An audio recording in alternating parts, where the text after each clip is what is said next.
Hello and welcome. My name is Alyce Hartman. I'm the Collective Learning and Resources Director at 313 Reads.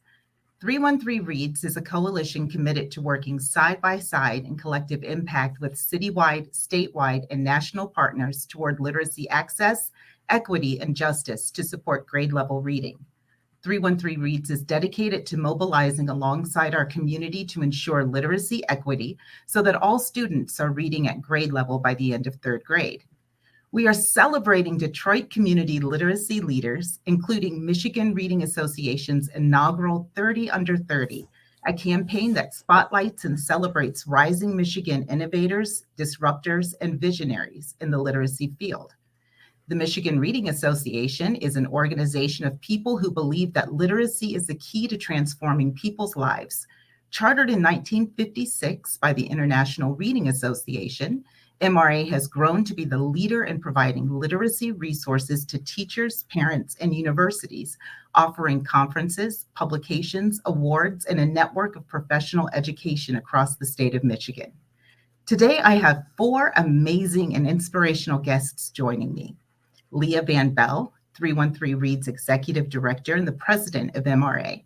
My colleagues, Paige Hughart and Amber Gustafson, both are recipients of the 30 Under 30 Award and presenters at this year's MRA conference. And Corinne Lyons, co-chair of 313 Reads Youth Literacy Justice Advisory Council and Diversity and Social Justice Chair of MRA. That is a mouthful there. Let's meet our dream team. Leah, would you please introduce yourself? Good morning, everyone. I'm Leah Belle, and as Alyce mentioned, I serve the 313 Reads Coalition as the Executive Director. I'm also really honored to serve as the current president of the Michigan Reading Association, and I'm just stepping in as one of the co-editors of the Michigan Reading Journal. And really excited to be here today with my Detroit colleagues. Thank you, Paige.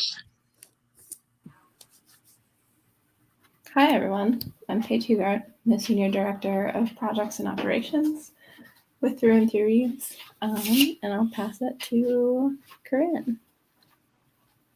Hi, everyone. I'm Corinne Lyons. I am the Diversity and Good morning, everyone. I'm 313 Reads co-chair of the Youth Advisory Council and the Michigan Reading Association's Secondary Educator of the Year recipient. Thank you. And Amber. Good morning, everyone. My name is Amber Gustafson. I am the assessment manager for 313 Reads. Thank you. Well, I'm looking forward to hearing about the MRA conference, which took place in Grand Rapids on March 17th through the 20th, and learning more about what it means to be honored as a 30 Under 30 recipient. Leah, the floor is yours. Thank you. Hearing about the 30 Under. Oops, there we go. I heard an echo. So the 30 Under 30 Award is a new award of the Michigan Reading Association, and it was championed by the president-elect, Andy Schoenborn, an amazing literacy leader and educator. And the vision of 30 Under 30 is to really celebrate innovators, disruptors, visionaries in the literacy field. So folks who are doing that boots on the ground work of really working towards this mission of literacy for all. And really exciting that Paige, Amber, Corinne, and several of our other colleagues in Detroit have been honored with this award. This is the inaugural cohort, so super exciting. And at 313 Reads, what we're really excited about is the fact that there's a strong thread of community-based literacy educators who are honored by this. So would love to learn more from our guests about their presentations at MRA, and then talk more about the award, community-based literacy work, and some of the work that Corinne led at the conference. Not just as the recipient of the Secondary Educator of the Year Award, which is amazing, but also in leading some equity work at the conference. So with that, Paige and Amber, can you tell us a little bit about your session? Yeah, I'd be happy to start us off. So our session is actually based on a previous kind of webinar session that those of you who watch our Facebook lives and StreamYards and all of our webinars would be familiar with. We did it around dyslexia identification as a tool for literacy equity. So this is very rooted in data, rooted in understanding what are the things that I may be looking for in order to better serve our students, right? Especially if you are a summer and out of school time program provider, you may not necessarily have access to the same levels of literacy benchmark assessments and other data that schools have. But the work that you're doing out of school is so, so very important. And so we wanted to raise up what are some things that others can do along these lines in order to actually, and in a more equitable way, give access to literacy programming to a wide variety of students. So that was kind of the main parts of our session. And we had some amazing presenters with a whole wealth of knowledge, including that picture of me with Dr. Adria Truckenmiller from Michigan State University and Anna Halrani at Wayne State University. Both fantastic and amazing. And then we also had the wonderful Dr. Nancy Nelson from Boston University Zoom in to do part of their presentation as well. Nancy is also, I believe, on the executive board or has an executive position at the National Center on Improving Literacy. And so she had a lot of great resources for that as well. Yeah, it was an amazing presentation. I don't really know anything about dyslexia screening or working with data or anything like that. That's not my role in the coalition, but it was really cool to be part of that presentation and talk about how that knits together with our broader work. And there were, what was it, like 74 people in the presentation, and they were spilling out of the room. They were so engaged. They were so excited. We had folks stay after saying things like they were just like so excited. This was exactly what they've been looking for. And there are these gaps and these supports that they have access to through like either their schools or their community-based organizations. And they're really excited to take this back to whatever institutions they're working with. It was a great presentation. Yeah. One thing that I really want to highlight from the presentation, it was actually Adria and I kind of debriefing afterwards. First of all, we had a ton of people come up to ask questions and individual, resources. I had a great conversation with a middle school art teacher who wanted to incorporate more literacy into her curriculum and advocate for her students. She was at a private school, so a lot of the institutional resources that we think of in public schools, what they have, she didn't have access to. And so it was really wonderful to have that conversation with her about some of the things that she could do outside of that traditional school setting. But back to my debrief with Adria, one thing that we really honed in on that I think is, honestly, I'm probably going to talk about it later when we talk about like final overviews and takeaways. We felt that we were really engaging and found our audience, that this was a really meaningful place for us to be and for us to give this feedback to. We heard someone say, I think, like this was the most engaging session of the whole weekend, of the whole conference. And we were so happy to have actually found, all right, you are hungry for this information. Like we are having a really good back and forth and we're learning a lot from you. And it felt so wonderful to be able to say like, oh yes, like we actually are reaching the people that we really need to with this information. And I think it connects to like the purpose for the MRA conference. And I should also name that last year I was the chair of the MRA conference. Corinne was on the conference coalition. And Corinne and I were both on the conference planning coalition this year. Andy Schoenborn was the conference chair. And just so much of what the conference is about is learning from and with one another. Like something that we say at 313 Reads is like, we are all teachers and we're all learners. And I feel like that is also the embodiment of that conference. So folks coming together saying like, I have this that I'm doing really, really well and I can teach others, but I also want to learn about this thing, right? But I think like that hunger that you're naming too, Amber, and Corinne, maybe you could speak to this. Like when I did my teacher preparation at that time, we were told that dyslexia was largely about visual perception and things like letter reversals, right? And then it was like, oh, color overlays, and it just didn't get really robust training in it. And there's still this space where classroom educators are like, it's that, we don't talk about Bruno. It's like, we don't talk about dyslexia. There's dyslexia legislation that's pending. And so I think what it speaks to is it's a space, the conference is a space to come together and say, hey, here's what I need to learn more about. What do you have? Let's kind of roll up sleeves together. And I've experienced the MRA conference as a space that it's a space where folks can be really vulnerable in their learning, right? Like it's not a space to come and say, hey, I have all the answers, but a space to say, here, we're all puzzling through this. Here's what we're doing and we're trying, and what we're having an impact on. Do you kind of see it the same way, Corinne, or how do you experience the conference? Well, for the most part, I experience the conference as a place where, I can grow and learn and share as well as connect with, educators across the state. And that's, for me, that is pretty huge, because a lot of times it seems like we work in silos when you're working in education. And it's nice to get out of that silo and get in kind of community and talk with other people and see that, one, you're not alone. A lot of the issues that you face are also being faced by other educators, but also learning from them, right? Because a lot of times we find that in having conversations about what we're struggling with, we find the answer for ourselves, right? Or somebody just so happens to give us an idea that leads us towards the answer. So for me, that's one of the great benefits of the MRA conference, is just being able to go and learn. Yeah. Mm-hmm.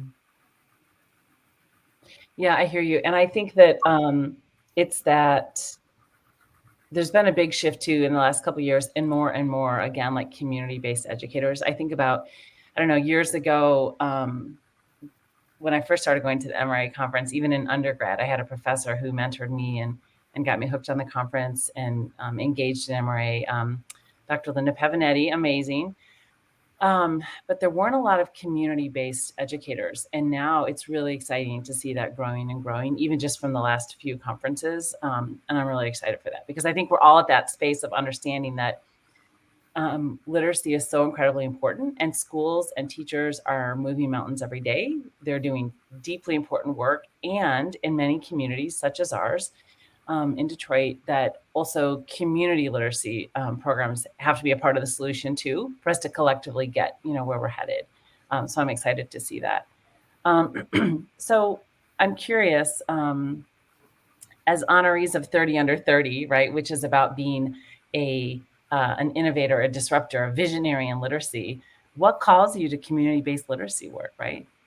And Corinne, you're in this really interesting space because you are, an educator in Detroit Public Schools Community District, and you're also working really deeply with community-based literacy. So maybe you could kick it off, and then Amber and Paige, you could chime in, like, why community literacy? Well, I mean, for me, I think that it's just like kind of a historical thing, getting back to the roots, so to speak. Especially, in the African American and the Black community is a huge part of us, right? When we look historically at what we've done, with literacy throughout the years, a lot of that for the African American community has community based. So for me, it's not really something new, if that makes any sense. It's just an extension of what has always been. So yeah, for me, it's definitely just something that I won't say just happens, because I'm definitely very intentional about my choices and what I support and what I do. But it is very much like going back home, if that makes any sense. Mm-hmm. Corinne, it makes me think about last year at MRA, a presentation we did together where we built a timeline of history, Absolutely. right? Yeah, of Absolutely. literacy. Absolutely. Yep. That's actually what I was picturing in my head. I was too. Because we mentioned at a specific point, like, the Black Panther Party, they're responsible for a lot of the work that we do now with like free school breakfasts and school lunches. And I think it's really interesting that the governor for the state of Michigan is picking up some of that work with free and reduced lunches right now. Mhm. So it's a big thing. But yes, that's exactly what I was thinking and what I was picturing, that timeline, because it really kind of shows us how we got to the point we are in literacy, and how literacy has not always been for everyone. Exactly. Paige and Amber, what calls you to community literacy? I guess since I'm unmuted, I can or some first. I have had like 4 years to think about this, and I don't know if I like have a good answer yet. For me, it's a lot more about the community and like organizing and system building part than it is about the literacy piece. It's not that I don't value literacy or that I don't have like a deep personal connection to the importance of literacy like in our systems. I do. That's true, but I've learned most of what I know through this work and through community members in these spaces. But starting with Through and Through Reads in 2019 as a Vista, I was just kind of excited to be like working with folks in Detroit about things that were like system building. And I learned that I really appreciate like project management and community organizing and things like that. And this is the space that's always felt the best for me. I love the folks that we get to work with. I'm impressed every day by like all the expertise and passion and like intentionality that comes into this work. And I just really like being able to like build a container to like support folks coming together. Yeah, I like this because it feels good. Yeah, it makes me think about something that Paige, we were working on a grant the other day, and one of the things that we included in the grant is one of our core values is joy, right? That in the midst of all the urgency and the struggle and the justice work, like we have to remember that we're also called to joy in beloved community. So I love that idea of like, it feels good too, right? Yeah. Yeah, I definitely echo some of what you've said, Paige, in terms of it feels really good to work on something that I know is really meaningful. And I think my knowledge of how meaningful it is comes from my background as a high school teacher. So I taught a variety of things. But one of the things that I taught very early on was a literacy intervention course for ninth graders and an English 12 course. And I just remember, oh my gosh, like I'm getting this data back and I'm seeing how far behind my students are. And knowing that I'm going to try my best and try my hardest every single day. And these are 16, 17, 18-year-olds that don't have the time that we did when, maybe when we were younger, right? That importance of early intervention, I think, was really solidified to me during that time. Again, we should absolutely not be, wringing our hands and throwing them up in terms of teenagers and high schoolers, right? But it reinforced the idea, okay, early intervention is really important for literacy. In addition to speaking to that, like community-based and out-of-school time work, I led kind of the academic side of an after-school program. So it was like tutoring paired with art club and movie club and like all of that fun stuff, right? So I would do literacy tutoring and then I would hold art club right afterwards, 2 to 3 days a week, and seeing how much more individualized attention, individualized tutoring, using data that I had available to me, all of those things kind of coalesced into, wow, we really have a powerful space in community spaces and out of traditional school spaces to A, work together with schools, and B, to really affect change for students that we know need it.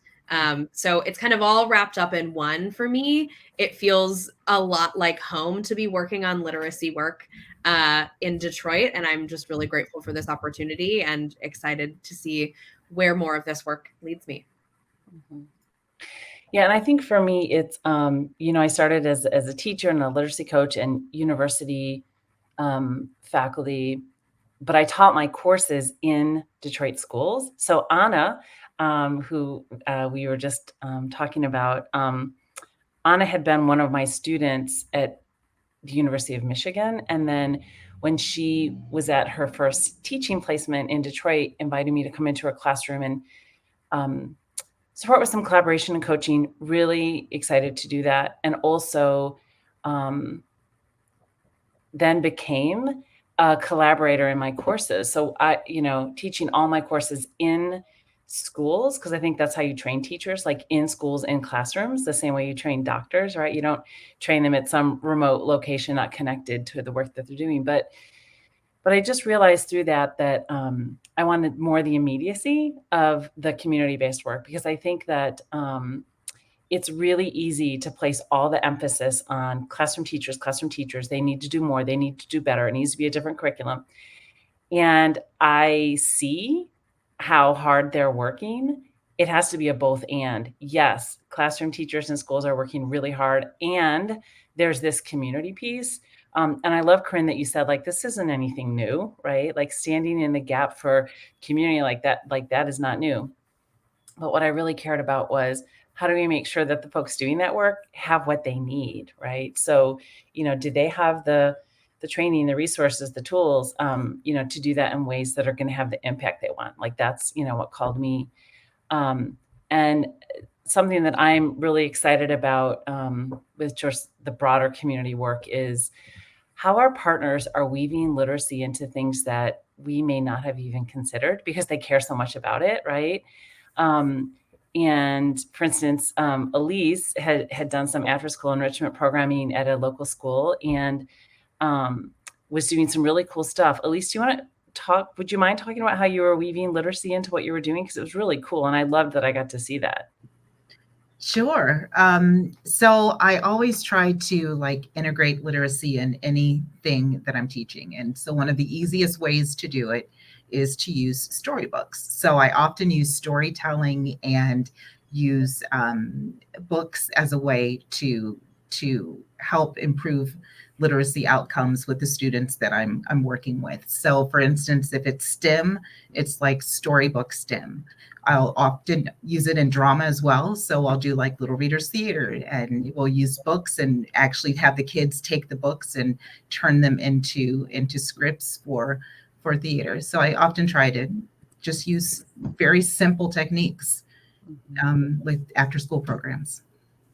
Yeah, and I love that you're like, they say, at least it's this simple thing, right? But it also means do folks have access to books? Do they know about which books to pick, right? So, and I love that that's a lot of the, the work that you champion through your organization, Birdie's Bookmobile, like getting those books in the hands of kids and community, like just incredibly important. And just thinking about like some of our partners now, like Detroit PAL, they do a lot of recreational sports. But they also, have a program called Books Before Ball. So they're incorporating literacy in athletic programming, which, folks may not have thought about before. So just seeing the potential of that is really exciting. And I just want to draw our attention to this slide right now, because this just makes my heart so joyful. With that 30 under 30, again, the inaugural cohort, 1/3 of the honorees are leading in Detroit, right? So that's pretty amazing. Wasn't able to get everyone on the slide here, but that's amazing. And then about 1/4 are community-based literacy leaders. So that's phenomenal. And when we look at the folks up here, there is one org that isn't part of our coalition yet, but all the other folks are from partners of our coalition. And so that's really exciting for us to see the powerful work that they're doing. And Jamarie Hall, who's in the upper right corner there, Jamarie helped us lay out the foundations for our Youth Literacy Justice Advisory Council that Corinne is co-chairing. And he also helped lead the Detroit Right to Read lawsuit, which was a landmark case nationally, right? So just really exciting to see the different kinds of work they're doing. We've got school-based educators, community tutors, activists, but to see the rate at which those were lifted up. And I feel like here's where I should put the disclaimer that that I am the president of MRA currently, but this award was championed by Andy Schoenborn, the current president-elect. And so this isn't me selecting these folks, it's a committee selecting these folks. And, Detroit's really shining here. So it's really exciting. Yeah, so just to that point, Leah, we actually had a really hard time making these selections, and a lot of these selections, it didn't even come from folks who were planning, the conference. It came from folks who saw the work that these people were doing to promote literacy wherever their space might be. And this is a literacy leader in the state of Michigan. So for me, it was refreshing to see that there are 30 literacy leaders right now in the state who have been recognized by an organization, but they were recognized because of other people who saw the work that they were doing. And for me, that's huge, because it says that, the literacy work that they're doing, it is impactful and it's important and it's necessary. And it's recognized by more than just, one teacher or, one colleague. It's recognized by, enough that they were selected for such an award. Mm-hmm. And I think it's so important, we often use the phrase now more than ever, but we know that teaching was already at a critical point pre-COVID, and COVID really pushed on those stress points. And, we know that folks are leaving teaching in really high numbers. Enrollment in colleges of education has been down. And so there's been a lot of emphasis on how do we create better conditions for teachers? How do we support teachers better? How do we prepare teachers better and retain them, particularly diverse educators who we know that Black, Brown, BIPOC educators are much more likely to leave teaching because of systemic racism and other isms in the workplace. So what I think is really exciting about this award is it's also coming at a time where I think there's also been in the same time that there is this sort of crisis in public education.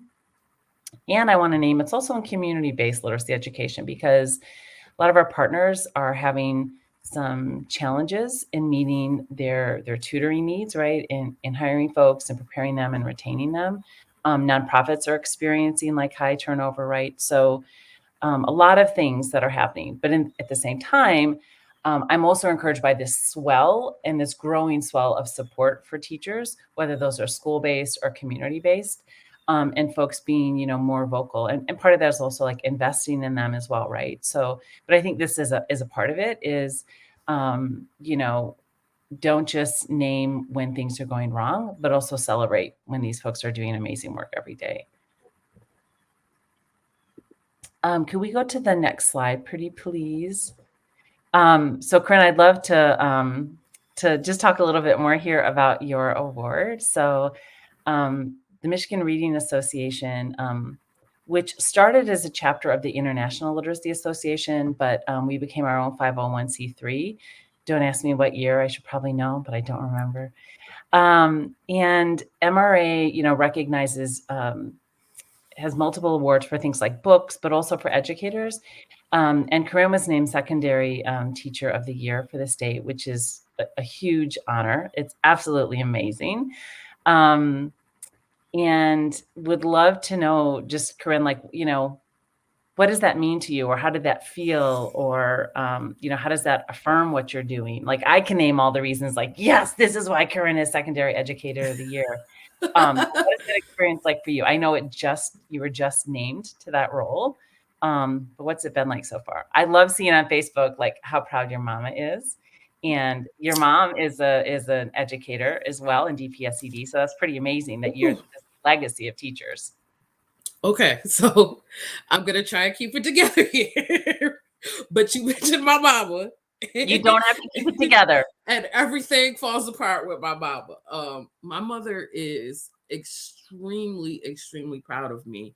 And like you said, she's a teacher as well. She teaches 4th grade language arts at McKinsey. Elementary, middle school. And actually, I was recommended for this award by one of her best friends. They were working at Wayne State, working on their teacher certification together with her best friend and her, working through being teachers, that sort of thing. And it's hilarious to everyone that never wanted to be a teacher. Never. And it's for a lot of the reasons that we've mentioned so far, right? Like, there's not a whole lot of support for BIPOC teachers. There's not a whole lot of support for teachers in general. A lot of times the conversation around education, students who are, staying at school, they need more school. Those something happened. Something happened. And it is amazing. It is very impactful and very meaningful to me because literacy has always been a part of my life. My great grandmother, Corinne, and she couldn't read. She couldn't read. When she wanted to join the Mother's Board at church, if you asked anyone, they would say that her favorite scripture was Psalms 23, the 23rd Psalms. It wasn't her favorite scripture. That was the only one she had memorized in depth so she could pretend she was reading. So receiving this award really means a lot because it kind of signifies of my family and kind of how we got to this point. And I know, like, that doesn't say anything about my teaching style or anything like that, but it also says a lot because that's a lot of the passion and a lot of the drive that I bring to education. It really comes from that deep legacy of literacy that Corinne Johnson, started way back in 1899. Books were a huge part of my life growing up. And so being able to share that with my students, that is probably one of the best feelings that I, being recognized for the work that I do is very refreshing, especially like we said, at a time where a lot of teachers are feeling depression, are feeling beat down, if you will, by everything that the COVID-19 pandemic has kind of exposed in schools. So this, I was a little bit in shock upon getting the news, but it also felt very satisfying and rewarding. I'm thinking of that phrase, Corinne, ancestors' wildest dream, right? Yeah, so I have definitely been saying that a lot this year. And I feel it very deeply that, there was a time when somebody in my family history not only could not read, but would have been severely punished for even reading. And here I am, like, teaching students to read. It is so unbelievable to me that I just have to say I am their wildest dream, and I know generations to come, there's going to be, I'll be blown away at what we get from the generations to come. So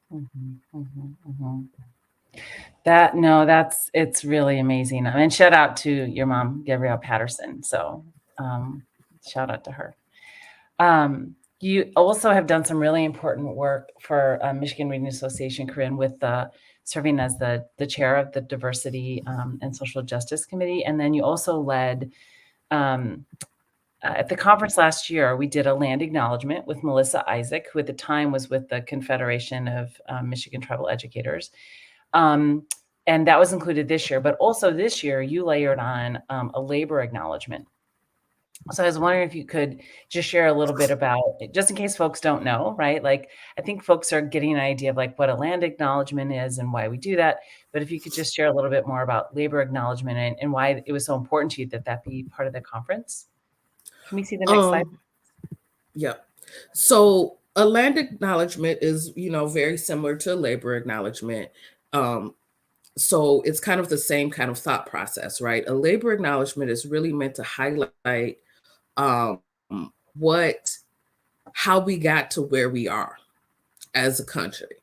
And the truth of the matter is, when we look at what is occurring in our classrooms, what is occurring in community-based literacy, that is a direct correlation, and we've already been kind of talking about this, to what happened in this country historically.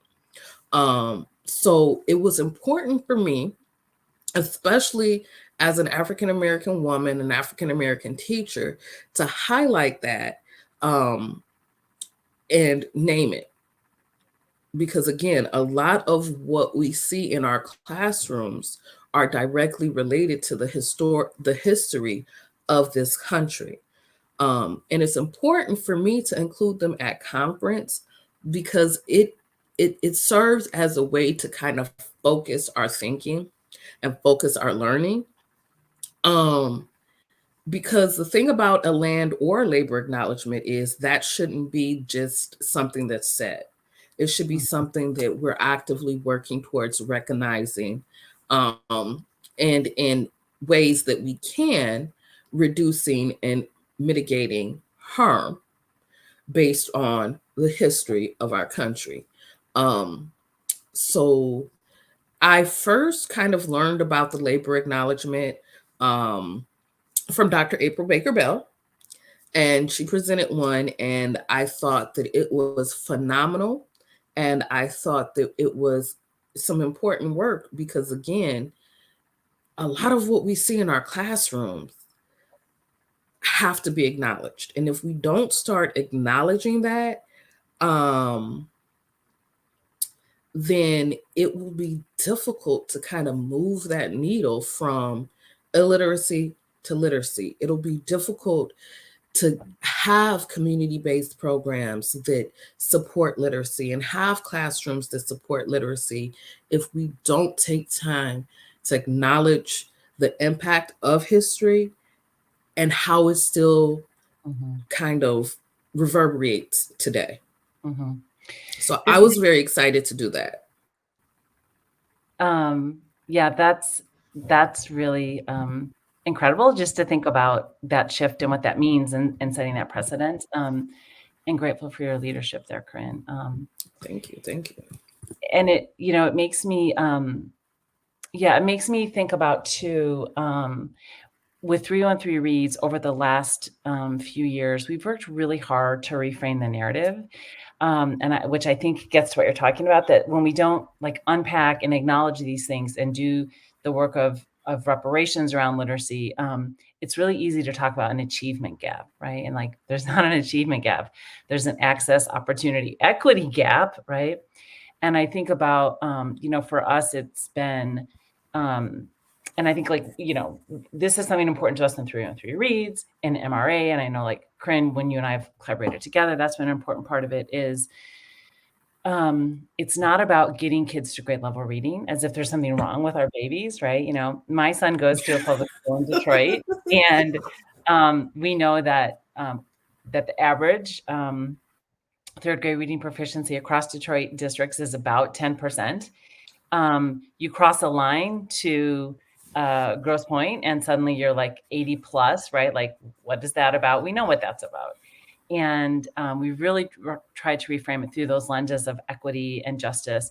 And not just in like, this is about semantics, but it impacts how we show up for the work, how we live the work, right? Like the decisions we make, just thinking about the importance of that. So thank you for centering that. I was just getting ready to ask you if you wanted me to say my signature phrase, ain't nothing wrong with my babies.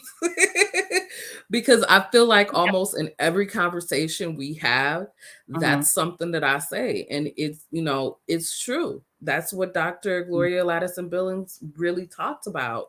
What we just talked about, that it's not just an achievement gap. Mhm. You can't achieve if you don't have access to it. Mhm. So ain't nothing wrong with our babies. They just don't have access to be right. And I also, and absolutely, and I think about like my son's teacher, Miss Casey. We love Miss Casey. She's amazing. Ain't nothing wrong with Miss Casey.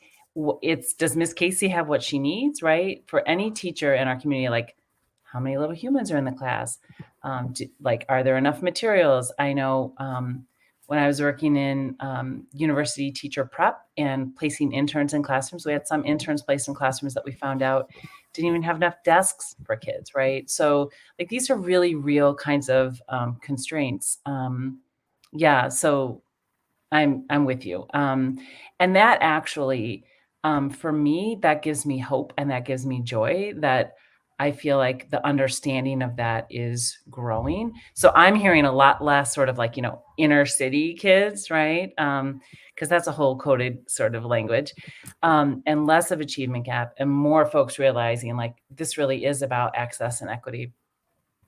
And that's exciting to me. And I think that I'm also really hopeful and excited about the intersect of school-based work and community-based work. Someone mentioned earlier, I don't remember who it was. It was someone about the siloing, right? Like, so there's been a lot of silos, but it's a chasm between what's happening in schools and what's happening in community. And I'm really excited about work that we're doing as a coalition to say, hey, if you're an educator in schools, you have access to professional development, as it should be, and coaching and support, so that you're working hard, but you need support, you need continued professional learning and tools. And how do we make sure that folks who are serving in communities and doing community-based literacy work, that they have access to that too? So for me, that also becomes an equity and access issue. Like, what kinds of professional learning do you have available to you? So I'm really excited about what we're doing in that area, what we're continuing to build out, and just the collaborations around that. That is giving me a lot of joy, a lot of excitement to think about folks having in their tool about what they need, right? So I'd love to just do, I don't know if whip around is quite the right word, but I don't know. I just like to hear like, what's giving you joy lately in your literacy work in the community. Can I start with you, Amber?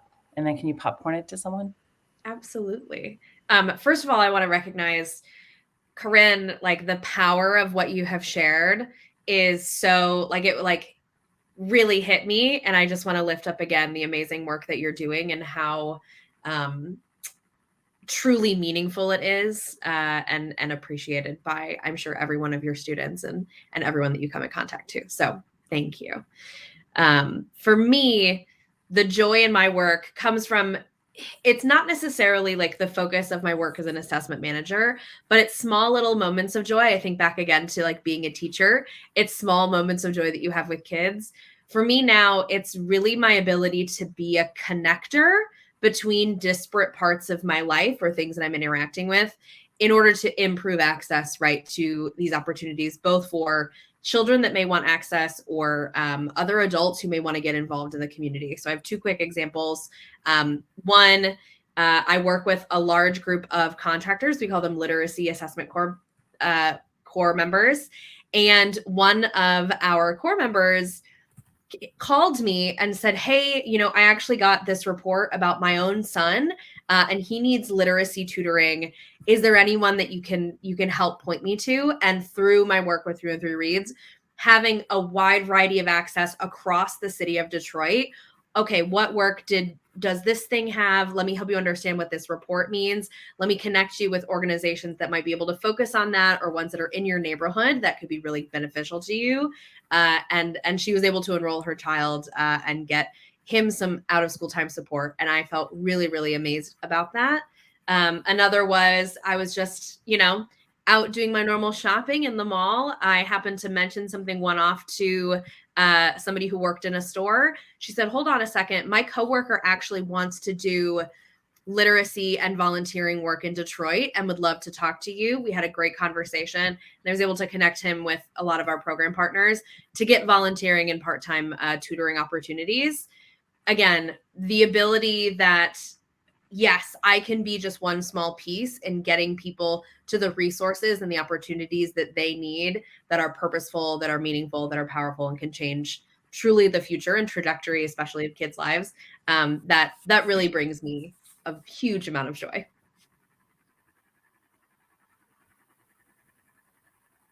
Oh yeah, I'm popcorning. Paige, what brings you joy? Can you all hear me? I feel like my computer's doing some weird stuff. Okay.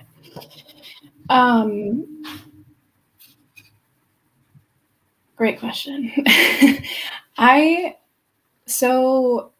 Again, like, want to lift up that the work I do with the coalition is like not always directly related to literacy, and it's a lot more around like system building and project management and like operational pieces. But like that part of it is really important to me and brings me a lot of joy. Like there's nothing like a beautiful, well-functioning spreadsheet. Oh, it's amazing. And I really like, there's this wonderful podcast called Economics for Emancipation by this group in Boston. And they talk about how systems are the sum of how we all decide to spend our time every day. And I just like coming to realize how important it is if folks are like really weighing in on these big things and these big picture things, and it takes small actions collectively every day to make these like large systemic shifts, and like having a container to focus those actions, right? And that's like sometimes that looks like spreadsheets, sometimes that looks like email reminders. Like it's these like tiny little things that we like don't think of that actually build up to something really large. And I love seeing that in action with the coalition of like, we have all these systems in place that it makes it possible for folks to work together and like move toward real impact that we're like seeing and measuring and talking about and acknowledging, and like, and we get to celebrate that together. And that's really sweet. And I'll popcorn it to Corinne. Thank you. So first off, thank you, Amber, for your words. I think you were actually able to come into my classroom to see some of my 6th grade students, and that was amazing. And they still ask about you to this day. And I think that what brings me joy is my students and the connections that we have, and the connections we make with other people as well. Being able to have someone come into my classroom and write with us, or being able to have an author come in and speak with us. Those are amazing opportunities that are completely different, you know, and they're exciting for us, and they're also very enjoyable. And I also think that a lot of things that we don't think of as being important or being literacy is literacy. I'm reminded again, Dr. Leah and I have said in our presentations, you know, social justice work and literacy work, they go hand in hand. Getting into good trouble, you know, Rep. John Lewis, that's what he said. It applies to literacy work too. And it's kind of everyone's responsibility. And that's why community-based literacy supports are so important. And, you know, sometimes we do need a good spreadsheet. You know, we need to stay organized. We need to be able to mobilize those sorts of things. And thankfully, technology has made it so that we can do that easily. And thankfully, there are people who are willing to do that work and who can do that work. And it's important work, it's needed work. And we see that work. Like it does take a community to take us to the next level. And that for me is what really brings me joy, being in community, having connections with my students, with their parents, with other literacy leaders. That's what really brings me joy.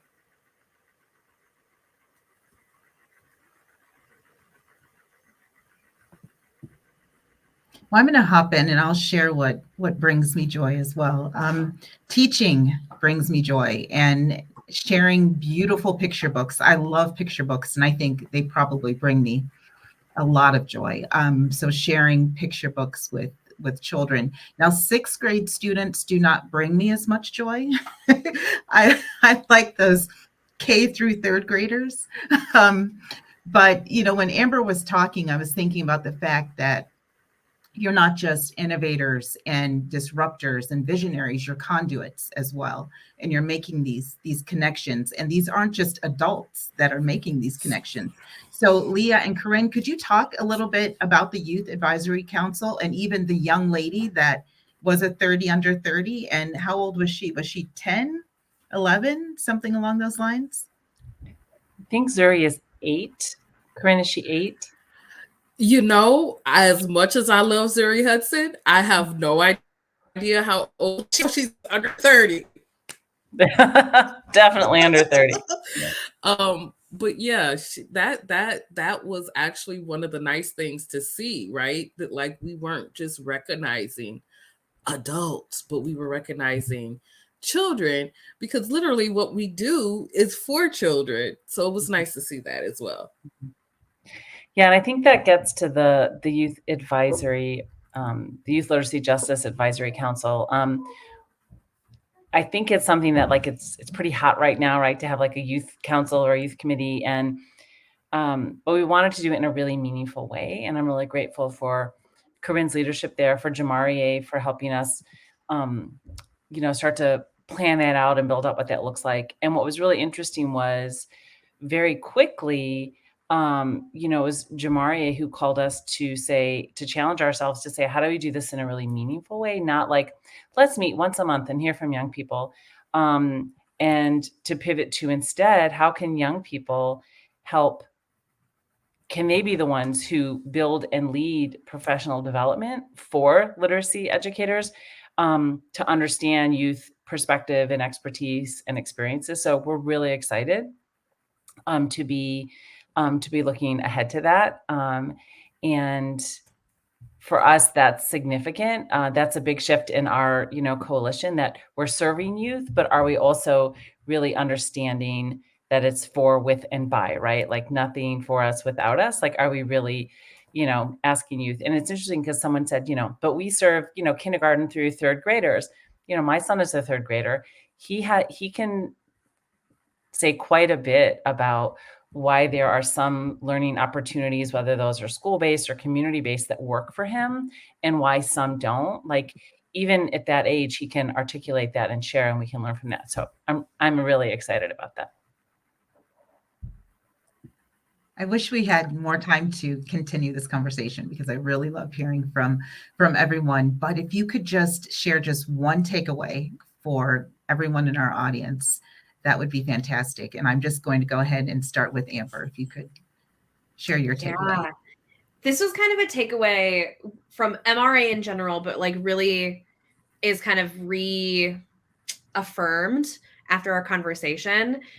We need to use a variety of spaces, a variety of avenues to do all of this work, right? Everyone is valued in every position and role that they have to play in literacy equity work.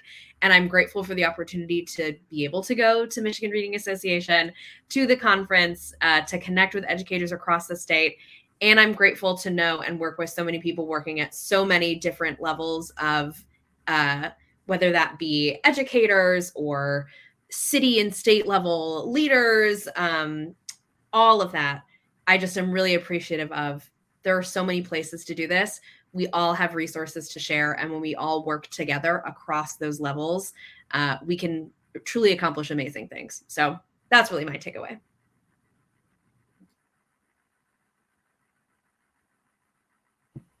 Anyone else? Paige, Leah, Corinne?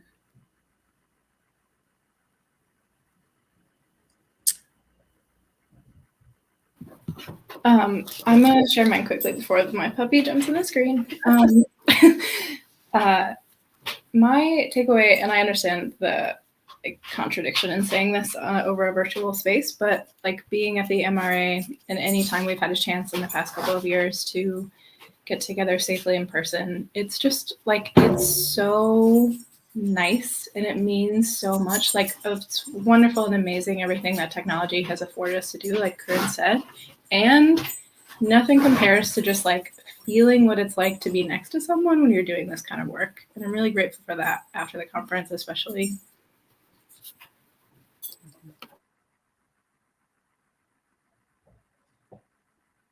Leah?